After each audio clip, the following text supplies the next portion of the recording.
In every college football season, certain accomplishments, certain people stand out, apart from the rest.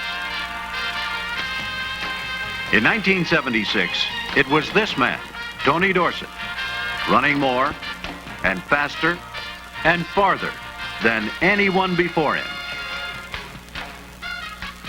In a season filled with upsets and surprises, Tony Dorsett is one of 23 outstanding young men selected by the American Football Coaches Association for a very special honor, a berth on the 1976 All-America football team.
1976 provided a record number of fans with the most shocking surprises of any college football season in recent memory. Right at the heart of a week-after-week parade of upsets was the quarterback, carrying the burden of the offense and the punishment that went with it.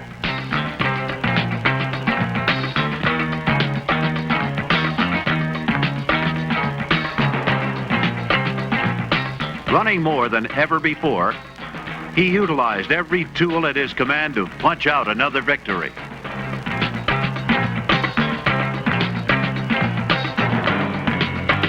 Nebraska's Vince Ferragamo threw 18 touchdown passes and paced the Big Eight in both passing and total offense. Sophomore Rick Leach specialized in long-distance strikes to receiver Jim Smith and piloted Michigan into the Rose Bowl.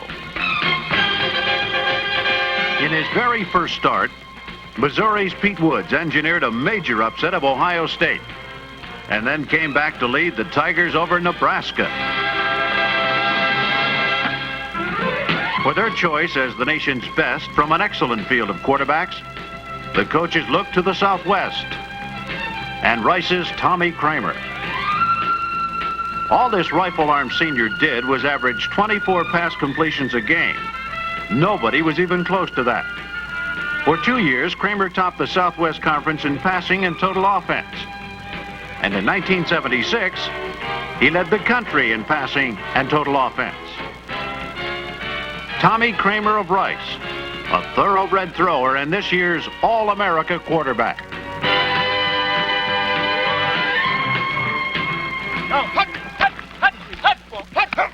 Long, bruising hours of contact work. That's the secret of good blocking. As president of the American Football Coaches Association, Eddie Robinson of Grambling has analyzed game action film on all the top blocking linemen in the country. You're gonna have to but Eddie Robinson, the coach, knows there is only one way to perfect blocking skills.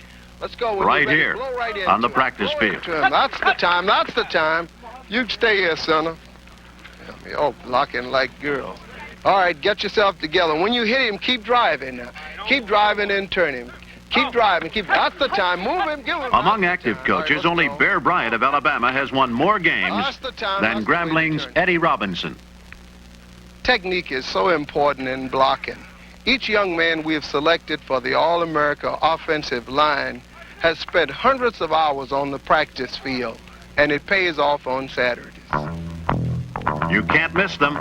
They're the 250-pound escorts leading the action.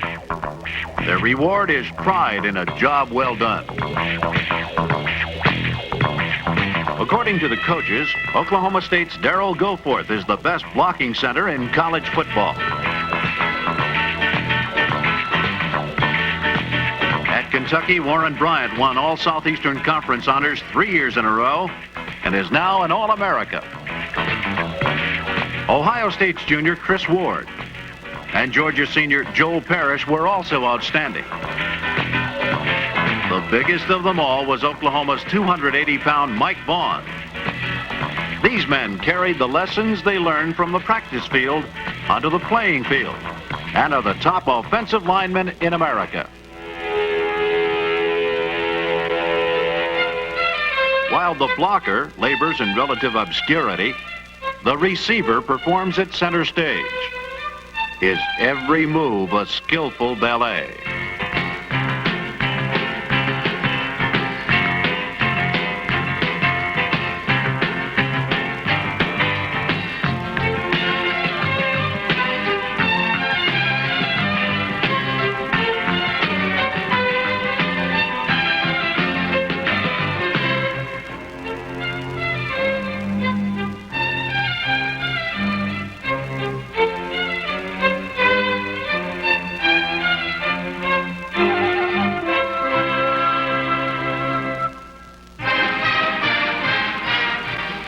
Rich in football tradition, Notre Dame, throughout the years, has produced a great many All-Americans.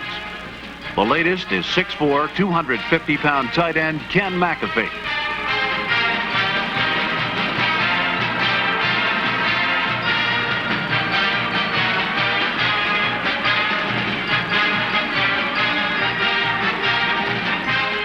A pre-med major, Big Mac grabbed 9 touchdowns. But to him, blocking skills are just as important as these scores.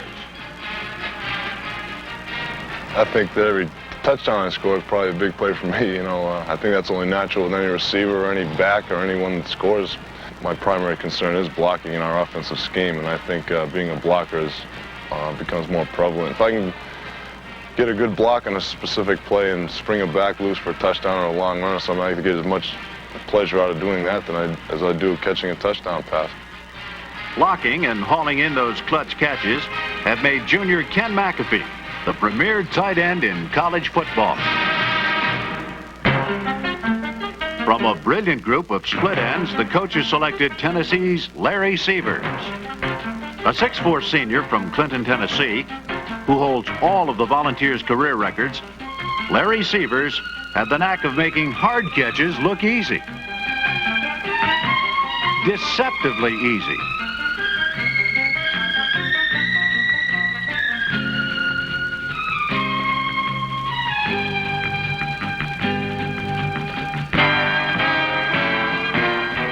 Leading pass receiver in the Southeastern Conference, Larry Severs will long be remembered for coming out of a crowd with the football. No wonder he joins Ken McAfee as the All-America receivers.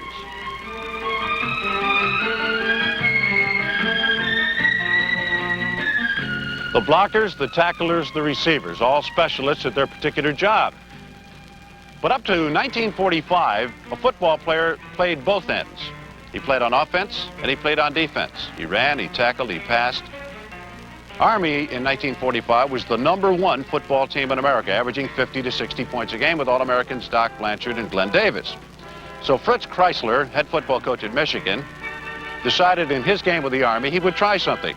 He would take his 11 best players on offense and put them on one team, and his 11 best players on defense and put them on another team. Something that had never been done before.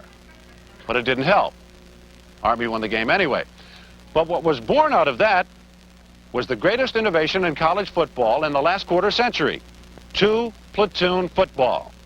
And it started the era of the super specialist as we know it today.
The linebackers are the bulwark of any hard-hitting defense. The coaches found two of the best in the Southwest Conference. Robert Jackson, number 55, the spark plug of Texas A&M's swarming defense. And Texas Tech's Thomas Howard, quick enough to stop a play before it starts.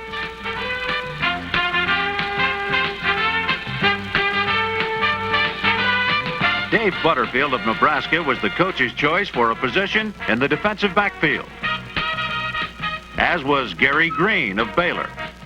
A senior from San Antonio, Green's ability to be at the right place at the right time has made him a 4-year starter for the Bears.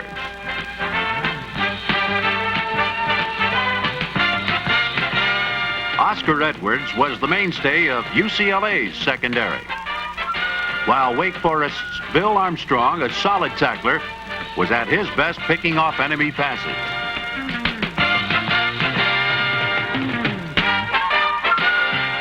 The All-America secondary. All right, let's remember, your first responsibility is to run. You play run first and the pass second. All right, you got to be quick enough to get off the block and strong enough. All right, let's get after them. Get those helmets down in there low with them and shoulder pads. Let's go with them. Hard. Let's go after them hard. I like to find a defensive lineman that's quick enough and strong enough to fight off the block. He's the player who feels that football is a contact sport, and he's willing to prove it.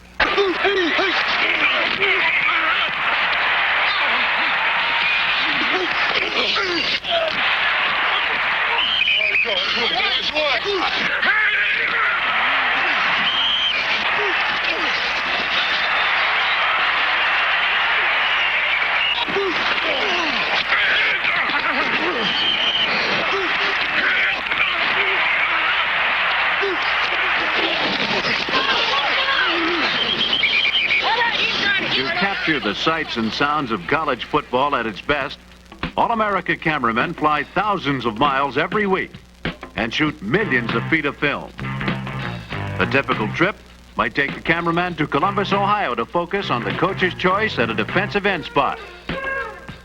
Bob Brodzinski, number 84. At 6'4", 230 pounds, Brodzinski has been rated by Woody Hayes among the greatest defensive linemen ever at Ohio State.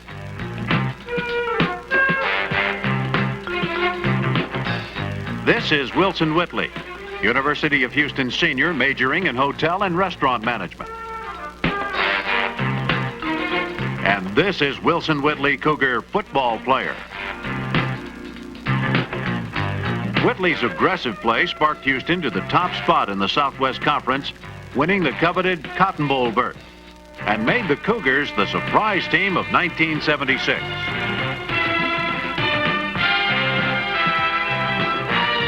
Undefeated Atlantic Coast Conference champion Maryland also won a berth in the Cotton Bowl, as senior Joe Campbell, number 79, anchored a Terrapin defense that finished the regular season with 3 straight shutouts. Al Romano of Pittsburgh is the coach's selection at middle guard, while rounding out the All-America defensive line is Notre Dame's Ross Browner. From the top of the picture, watch number 89, the man who has tackled more runners for more yards and losses than any lineman in Irish history. Just listen to Browner's statistics. Against Oregon, 9 individual tackles, 3 behind the line. At Michigan State, 9 solo tackles, 3 in the enemy backfield. Against Alabama, 12 tackles, 2 for losses and a blocked punt. At South Carolina, 11 solo tackles, 5 behind the line, 1 fumble recovery. Named National Defensive Lineman of the Week. And Ross Browner still has another year to play. I've never coached or really ever seen a better junior defensive end. You have to psych yourself up, say, well, I'm going to get in there and nothing's going to stop me. I had to get off quick and try to be quick and just, get past the blocker. And then once you're in there, you try to destroy or try just to tackle the quarterback in a good fashion so that he'll know that you're coming the next time. and he'll always be alert, and he'll always be weary of you. It'll just throw his timing off. That's what we want to do mostly.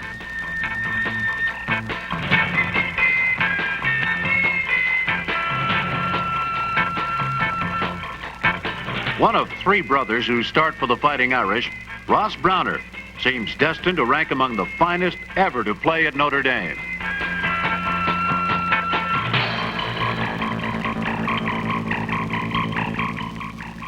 The coaches selected Steve Little of Arkansas as the top kicker in America. No one in the history of the Southwest Conference has kicked more field goals than junior Steve Little, a pressure kicker all the way. With all the pressure and the excitement of game day, it takes a lot of effort to get up and go. What do you do to psych yourself up for this vital responsibility each week? I think the best way to get psyched for the game is just to go to the pregame parties with some of my friends. According to Webster, a mascot is supposed to bring its owner good fortune and good luck. Down through the years, it has become a school symbol of pride and spirit. A rundown on mascots at some 130 major colleges reveals 56 animals, 12 birds, 33 people, and 25 things. Bulldogs, wildcats, and tigers are the most popular, but you will also find a razorback, a buckeye, a goat, a mountaineer, a masked rider, and you name it. Colorful, enthusiastic, full of energy, the mascot, as much a part of the autumn Saturday happening as the game itself.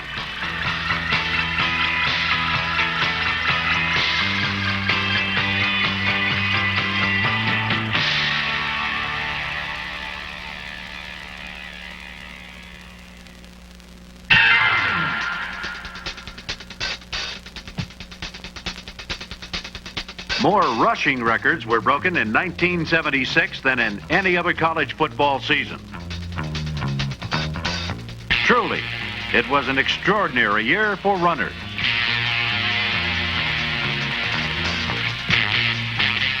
In the Midwest, Al Hunter, number 25, became the first Notre Dame runner ever to gain 1,000 yards in 1 year, leading the Irish into the Gator Bowl.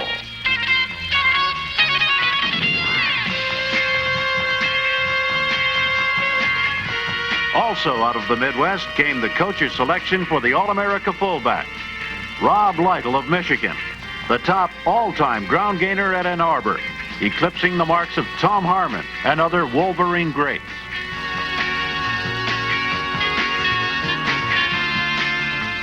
In the annual showdown with arch-rival Ohio State, Lytle ran for a tough 165 yards, was named the outstanding player, and carried the Wolverines into the Rose Bowl. A darting, quick-thinking runner, Rob Lytle averaged 7 yards per carry and was the heavy artillery of the Michigan running game, the best in college football. Rob Lytle, All-America runner. In the Midlands and Southwest, Oklahoma State's Terry Miller, a junior, topped the rugged Big Eight in rushing and scoring, leading the Cowboys to a share of the conference title.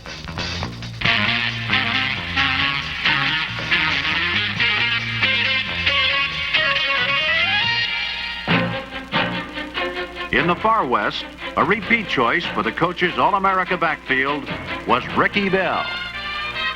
Bell could excite a crowd with his raw-boned running. He was the catalyst as the Trojans blasted their way to the Pac-8 championship and into the Rose Bowl. For Ricky Bell, it all started in the hot summer months when he began preparing for his senior year. To stay in shape, during the summer, I would do things like put on a pair of combat boots and run in the sand for 2 miles, 2 to 3 miles during the day. Most of Ricky Bell's greatest runs were not long 50, 60-yard game breakers. Ricky Bell excelled running in a crowd, bouncing off tacklers, fighting for the 5, 8, 10 yards. and then coming right back and tirelessly exploding in there again. 35, 40 times a game. Many call number 42 a one-man scoring machine, but Ricky Bell analyzed his style a little differently. With me, there really is no running style. My style is just all out.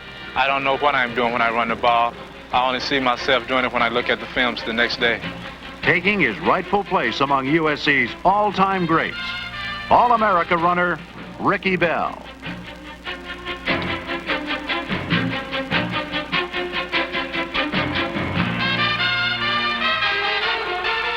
In the South, 1976 belonged to a senior from North Carolina named Mike Voigt. The only runner ever in the ACC to top 1,000 yards 3 consecutive years. Voigt finished his career with 42 touchdowns and is 5th on the all-time major college rushing list.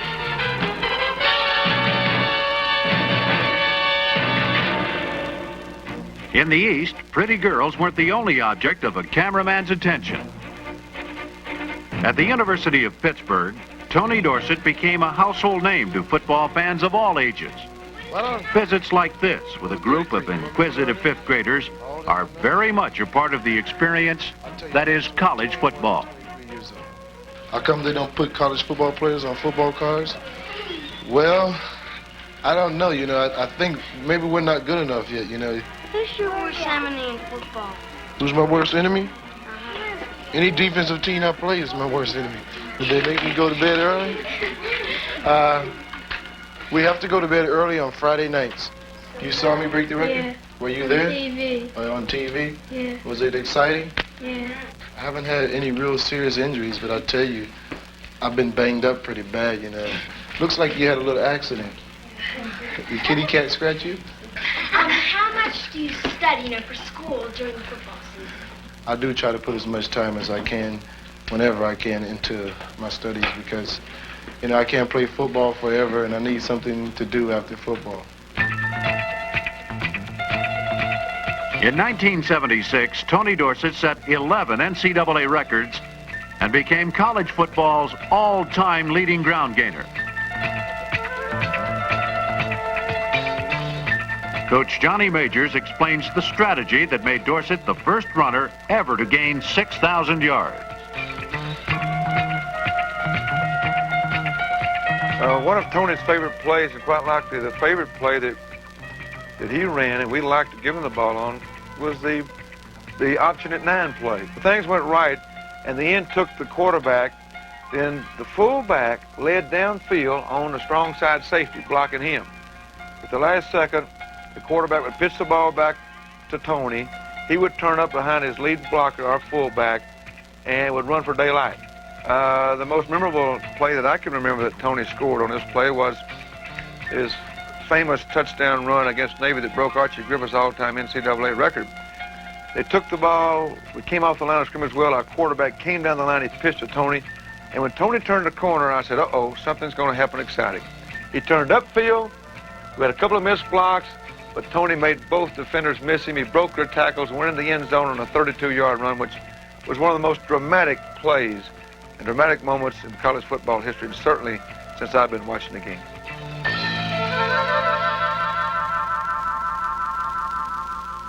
During that week that they expected me to break the record, I had said, I hope I can break this record on a run that I've been known for quite well throughout the country, and that's running a sweep play or option play. And that's what they called on the play that I broke the record, an option. It was called an option 9 special. And we ran the play, and I got into the clear, and I wasn't thinking about the record at the time.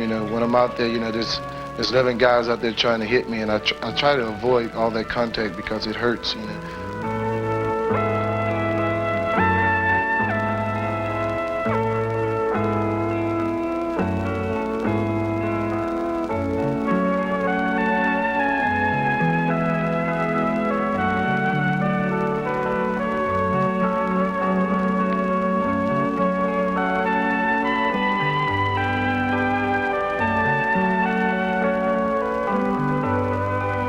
And so when I got into the end zone, The first thing I did was, I thought, wow, I broke the record. I'm #1. And I threw my hands up and I jumped up in the air with so much excitement. And by the time I hit the ground, I was going to jump again. And before I come down, one of my offensive guards, Tom Brazoza, tackled me. He's an offense, and he's probably made one of his best tackles in his whole career in the end zone. He tackled me, and I was just swarmed with all my teammates and whatnot. It was an emotional feeling for myself and for my teammates and the coaches and all the people that were there in the stands. And what was even a better feeling, the midshipmen, the cadets, they all stood up and gave me a standing ovation, and it was just a beautiful feeling that I'll never forget in my whole life. One of college football's most memorable and dramatic moments. Authored by Tony Dorsett, the game's most prolific runner, winner of the 1976 Heisman Trophy, and an overwhelming choice for the coach's All-America backfield.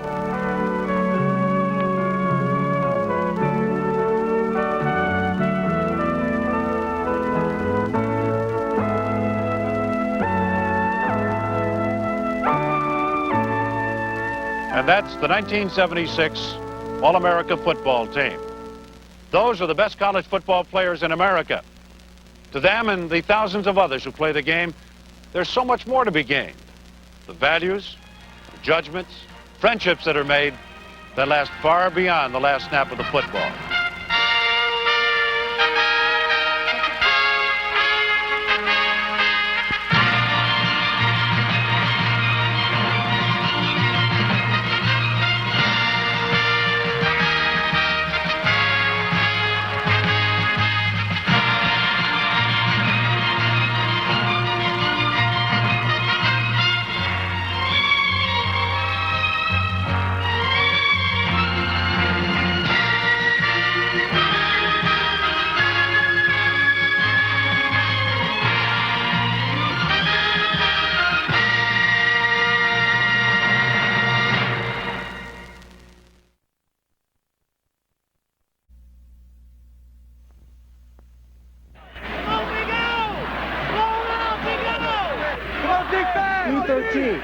Red 48.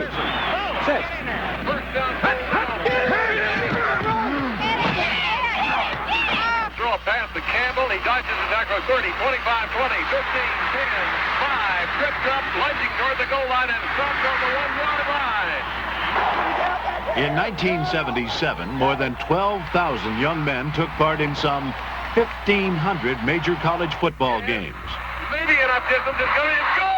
It's going from 66 yards. Out of all of those games and all of those players, the best were selected at their positions.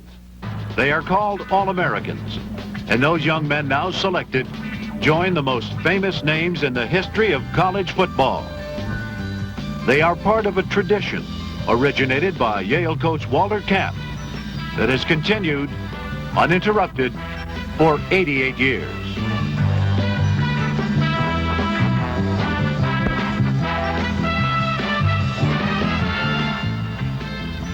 You're about to meet the newest members of an exceptional group. The coach's choice as the best college football players of 1977.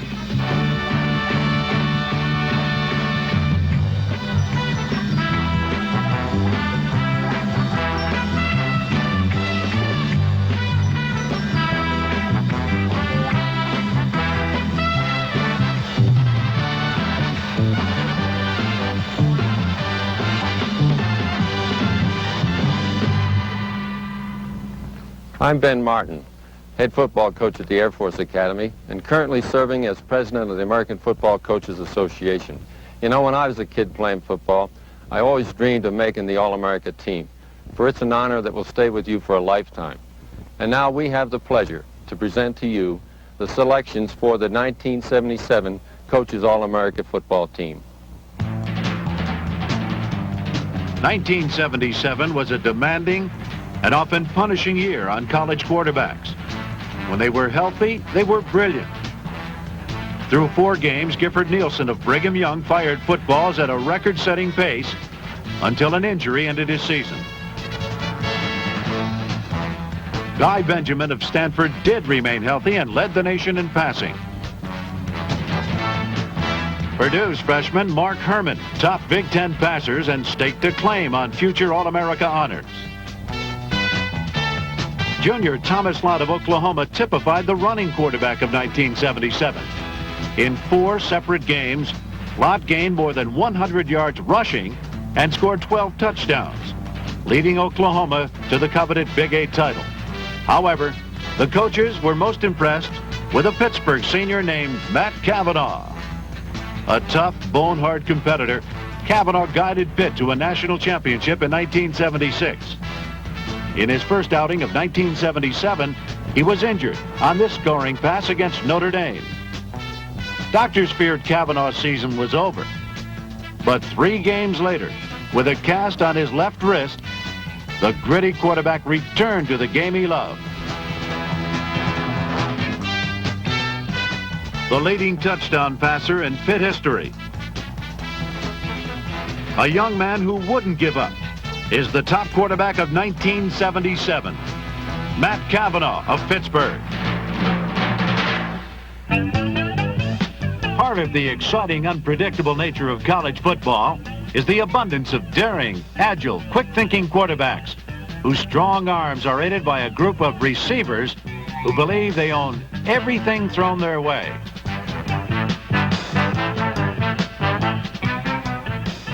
Young men who catch first and worry about the consequences later.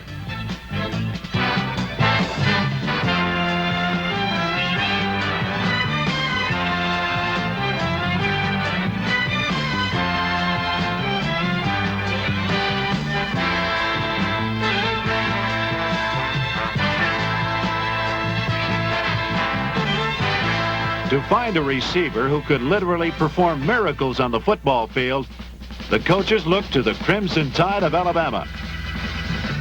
With circus catchers like these, Ozzie Newsome has become the Tide's all-time leading receiver for total yards.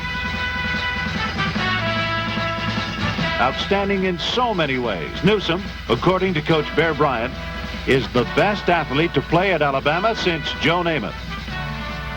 Whether returning punts or catching footballs, Ozzie Newsome has earned the honor All-America receiver.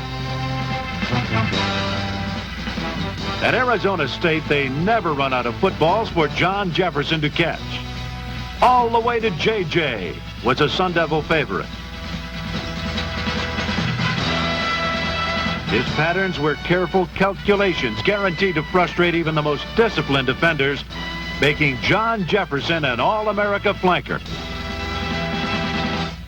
As autumn pays its annual visit to South Bend, the winning tradition that is Notre Dame football continues. Its foundation has been outstanding young men, like 2-time Kodak All-America Ken McAfee. Receiving a football, the one thing you want to do is concentrate on the football itself. From the time it leaves the quarterback's hands till the time you're about to receive it, you want to eye the football all the way.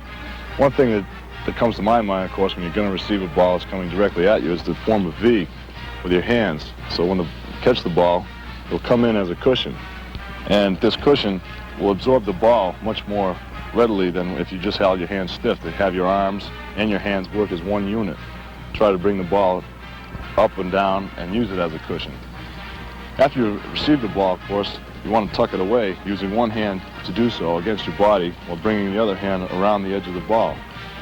Keeping it tucked in your body, of course, is one of the main things that coaches try to stress day after day in practice. Practice and perfect the key techniques. And Big Mac seems to surround the football with a massive 250 pounds of determination. A pre-med dental student whose father starred in professional football, Ken McAfee has led Notre Dame in receiving each of his past 3 seasons.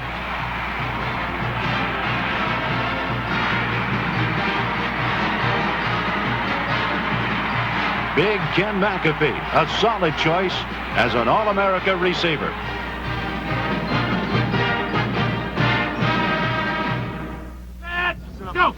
The U.S. Air Force Academy was 3 years old when Ben Martin became its head coach. Come on, Russ. That's way drive. Good. That's good. Now, 20 years and many big games later, Martin has established a reputation as one of the most knowledgeable instructors in his sport. A responsible teacher of young men. Good. That's the way to work your feet. A drill like this really emphasizes the techniques that are really necessary to be a good offensive lineman. Good fire out, good basic stance, feet spread wide apart, choppy steps, head and eyes up, straight back, moving in with a lot of power and thrust. And this is hard work. This is down in the trenches, but that's where the All-American linemen come from. The coaches studied a great many offensive linemen before finally making their choice of the top blockers in college football. Mark Donahue is a Michigan senior who overcame knee surgery to become one of the most devastating blockers in the school's history. Number 60 opened the holes for those pile-driving Michigan backs on their way to winning a second straight berth in the Rose Bowl. Donahue was a cohesive part of one of the finest offensive lines in college football, as Coach Bo Schembechler was blessed with a pair of the best anywhere, Donahue and center Walt Downing, both All-Americans.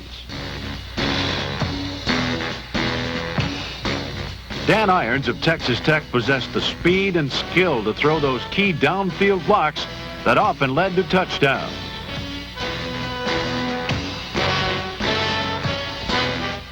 At Arkansas, Leotis Harris cleared a path that led the Razorbacks to their first invitation ever to the Orange Bowl.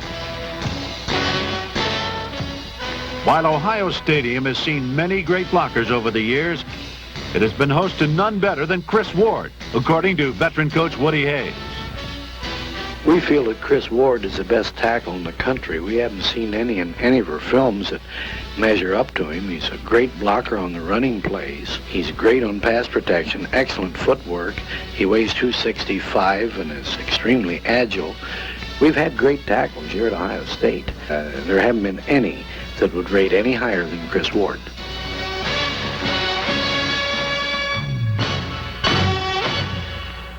Selecting the All-American football team is not an easy task. Those linemen and receivers you just saw were decided upon only after millions of feet of film were viewed and analyzed by each and every coach in America. When the coaches make their decision, the young men chosen know they have passed the most critical test of all, the careful analysis of the nation's head coaches. Being named All-America is an honor a young man carries with him the rest of his life. For the members of the 1977 team, the fun begins with the Super Get Acquainted weekend in San Diego. Welcome aboard, members of the 1977 All-American football team. Each player is very proud of his berth on the All-American team because he's earned it against the toughest competition that the sport has to offer. Hi, I'm Ross Bronner of the University of Notre Dame, and I would like for you to meet some of my friends who, when we get together on Saturday afternoons, we just have a little bit of fun.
UCLA followers had plenty to cheer about in 1977, including the tremendous linebacking of Jerry Robinson, number 84.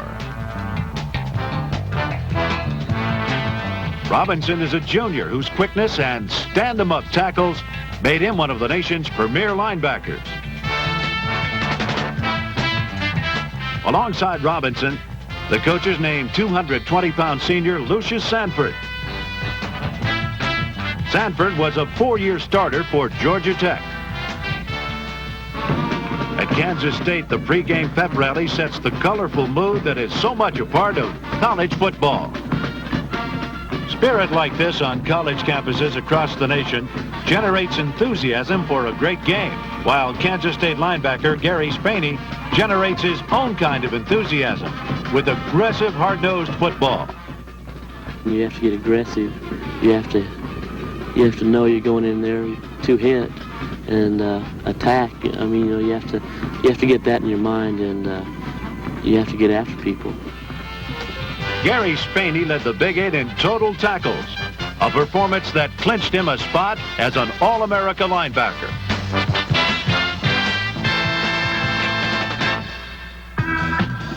In 1977, college football continued to set new standards of popularity, playing before more fans than ever before. Much of the color and spirit of the sport centered on the young men whose job it was to stop the game's high-powered offenses, whether rushing a quarterback or blasting a fullback head-on. Defensive linemen earned many of the headlines of 1977. The dream of most every lineman, including Kentucky's 6'7" Art Still, has been and always will be to somehow score a touchdown. Field goal attempt. The snap, it's down. Can you see it, Rick? Blocked by Art Still. He picks it up. Art Still is at the 40, the 35. Look at the big guy go to the 15. He's going the 5. Touchdown, Art Still. Art Still scoops it up, and I tell you, they weren't about to catch him. The all-round play of Art Still powered Kentucky to its best season in 27 years. Texas coach Fred Akers put together a rugged defense that gave up yards only grudgingly. Right at the heart of the Longhorn wrecking crew was number 77, Brad Shearer, who helped make his coach's first year at Texas a great one. Brad is extremely quick and extremely strong, and he's very intelligent, and he's just a great competitor. He's so strong and quick that people generally will assign at least 2 people just to keep him out of the pass rush. But he makes tackles all over the field. He's a type that can stop them inside and go sideline to sideline. Brad Shearer, Texas All-American. In the East, Pittsburgh lost only 2 games in the 2 years Randy Holloway was a starting defensive tackle.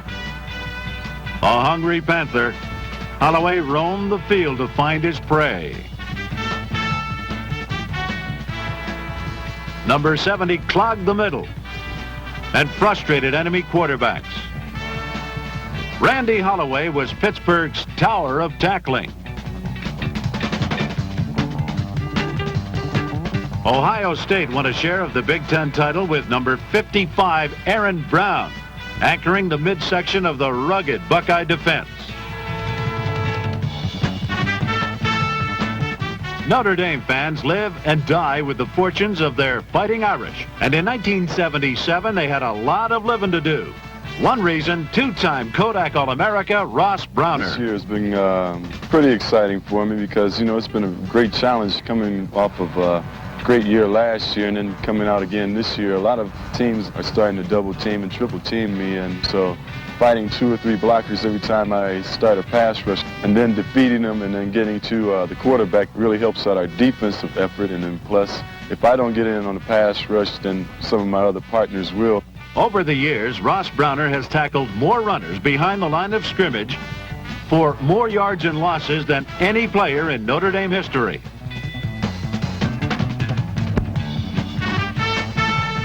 When his father passed away 2 years ago, Ross Browner dedicated his final seasons at Notre Dame to his father's memory. With that inspiration, Ross Browner was able to reach out and attain many of his goals, and is now, for the 2nd straight year, a member of the All-America defensive line.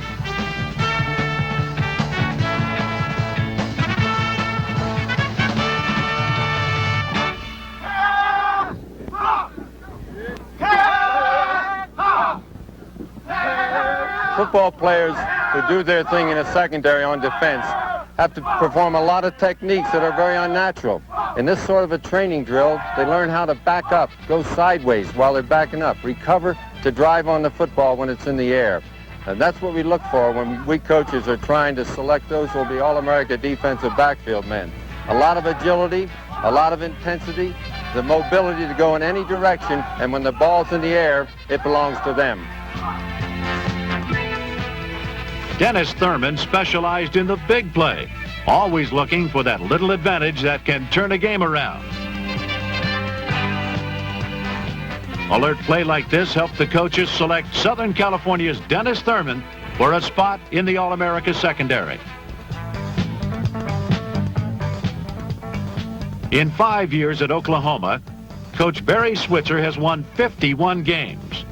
4 of those 5 years, Zach Henderson has been a starter in the Sooner secondary. Zach Henderson has been an outstanding player at the University of Oklahoma. He was a starter as a freshman. He has outstanding ability, good speed, quickness, very intelligent. He has been the leader of our defense for 4 consecutive years, and I think that he certainly truly deserves the recognition as an All-American football player.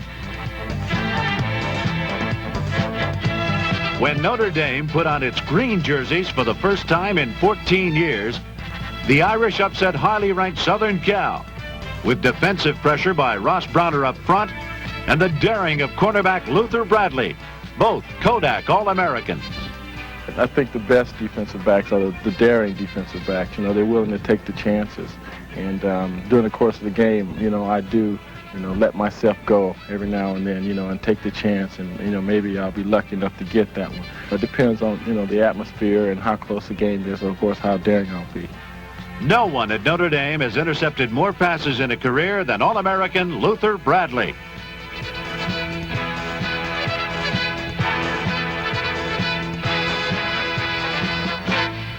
It takes a lot of skill to excel, as those defensive players have shown us.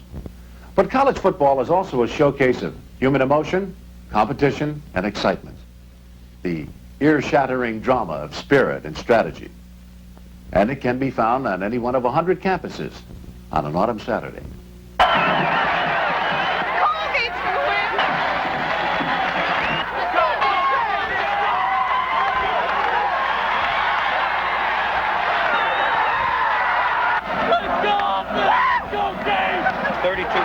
Look good. Then read the tackle position in terms of whether you want to go inside it with trap again.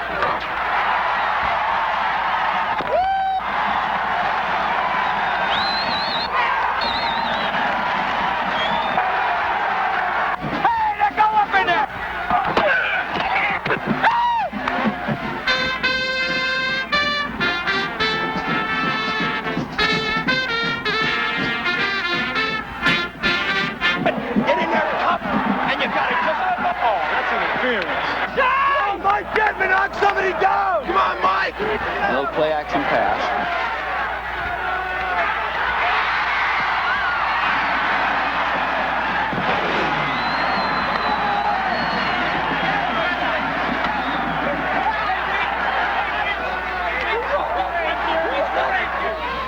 No matter whether it's in front of 104,000 fans at Michigan or 12,000 fans at Colgate, human emotions are what makes college football such a vital part of our lives.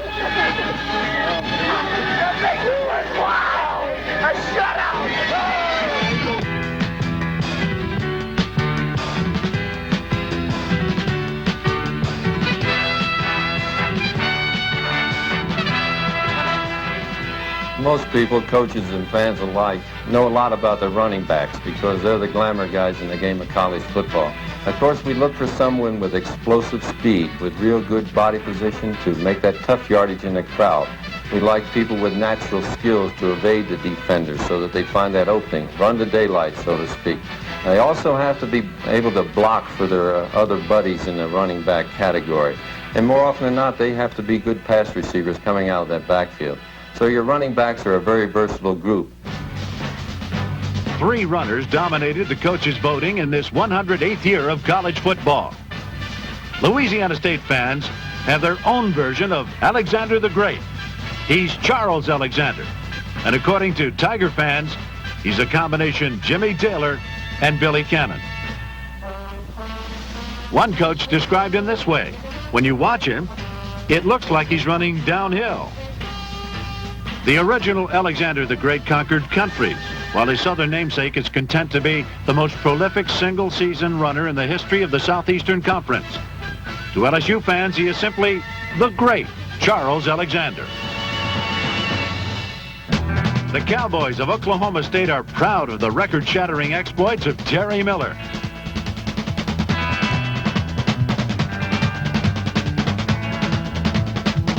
top career ground gainer in the history of the Big 8 Conference, outrunning Joe Washington, Steve Owens, and Greg Pruitt, Terry Miller is the picture of consistency.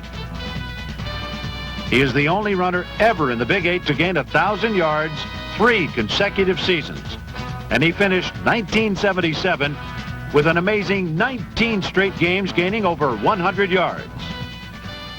Any running back in the country probably will tell you that most of his tackles come, breaking tackles come from within his legs, because that's where your most strength is. That's what you're concentrating on, building up and keep your legs churning and stuff like this. So that would be where your strength is. If I had to be a certain type of runner, I try to be an intelligent runner, not one or the other. I just try to use the ability that I have. Therefore, I couldn't say whether I'm a juker or power runner. I couldn't be too powerful because I'm not big enough. 6 feet, 195 pounds of determination. Terry Miller is a licensed pilot. Takes a lot of kidding because of a girdle he wears to prevent muscle damage, and spends his summers working in a bank, which he says he would like to own someday. A year ago as a junior, Miller led Oklahoma State to a share of its first Big 8 title ever.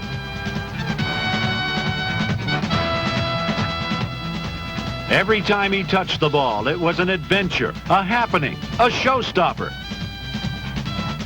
Or as one Oklahoma State fan said, another thriller from Terry Miller.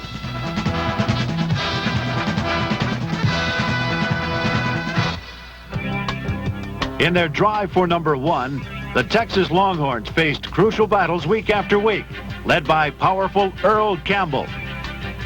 Against mighty Oklahoma, Campbell twisted and leaped for 124 yards and scored the winning touchdown. Against previously unbeaten Arkansas, Campbell gained 188 yards and set up the game's only touchdown with this clutch effort. Arkansas coach Lou Holtz called Campbell the best back he's ever coached against. Earl's own coach, Fred Akers, feels very strongly about his 220-pound senior. Earl is the finest football player I have ever had the pleasure of playing with or coaching. He's just an outstanding running back, and he's an outstanding person. He's a leader in that dormitory. He's a leader on the campus. He's a leader on the football field, and there's no question of his football ability. He has speed, he has power, tremendous power, and he's got good agility and fine balance, and he has a grace about him that is typical of any fine running back. But in my opinion, I think he's the best running back to ever come out of this state. Earl Campbell is called the man by his teammates. Some coaches say he's the quickest power runner ever to play college football, bouncing and spinning off tacklers to become the top ground gainer in the history of the Southwest Conference.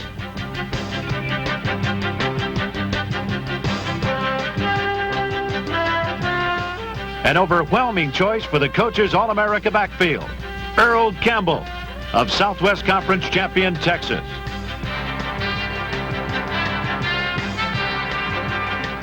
And so college football 1977 becomes history. Each one of the young men named All-America by the coaches has excelled at his position and can be proud of his selection as one of the best in the country.